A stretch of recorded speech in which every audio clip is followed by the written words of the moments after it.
নাটোরের কাশিমপুর কেন্দ্রীয় মহাশ্মশান মন্দিরে ডাকাতের হামলায় সেবায়েত তরুণ দাস নিহত হয়েছেন।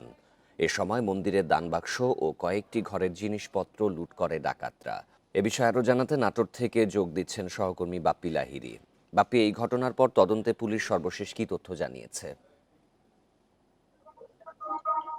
আমরা কিছুক্ষণ আগে নাটোর পুলিশের সাথে কথা বলেছিলাম। তারা বলেছে আসলে আমরা আ প্রাথমিক সুরতাল প্রতিবেদন তৈরি করে কিছু আলামত ওখান থেকে সংগ্রহ করেছি। সংগ্রহ করার পর মরদেহটি ময়নাতদন্তের জন্য নাটোর সদর হাসপাতাল মর্গে প্রেরণ করেছি।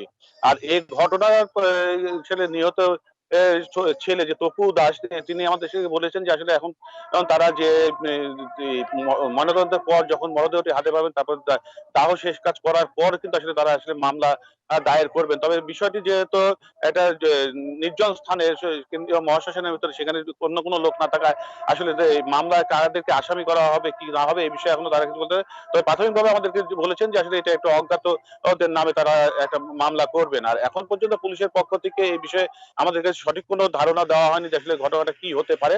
তবে তারা বলছে যে এটা চুরি জাতীয় একটা কিছু হবে যেহেতু হত্যাকাণ্ড ঘটেছে এটা তো সঠিক। যেহেতু এর বাইরে তারা যে আলামত সংগ্রহ করেছে সেই আলামতের বিষয়ে এখন পর্যন্ত তদন্তের সাথে কোনো কথা বলতে তারা রাজি হয়নি। তবে এর বাইরেও কিন্তু আসলে যে ঘটনা প্রায় গত রাত্রি থেকে এখন পর্যন্ত প্রায় ১২ ঘন্টার অধিক সময় কিন্তু পার হয়ে গেছে। এখন পর্যন্ত কিন্তু আসলে এই ঘটনায় কাউকে গ্রেপ্তারও করেনি পুলিশ বা কাউকে জিজ্ঞাসাবাদের জন্য আটকও করেনি।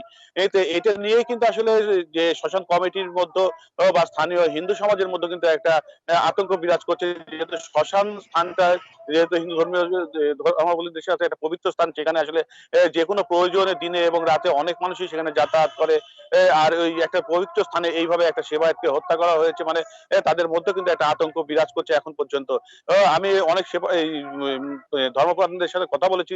তারা কিন্তু বলেছেন যেহেতু আমরা প্রতি শুক্রবার ওখানে কিন্তু আসলে একটা নাম কীর্তন হয়। কীর্তনের পর কিন্তু প্রসাদ বিতরণের আয়োজন থাকে। তারপরে কিন্তু আসলে সন্ধ্যার থেকে রাতের পর কিন্তু আসলে মন্দিরটা বন্ধ করা হয়। গত রাতেও কিন্তু আসলে যে সব আনুষ্ঠানিকতার শেষে মন্দিরটা বন্ধ করা হয়। তখন সেবায়েত ওই তরুণ দাস কিন্তু একাই ছিলেন এখানে। নাটোর থেকে জানাচ্ছিলেন সহকর্মী বাপ্পি লাহিড়ী।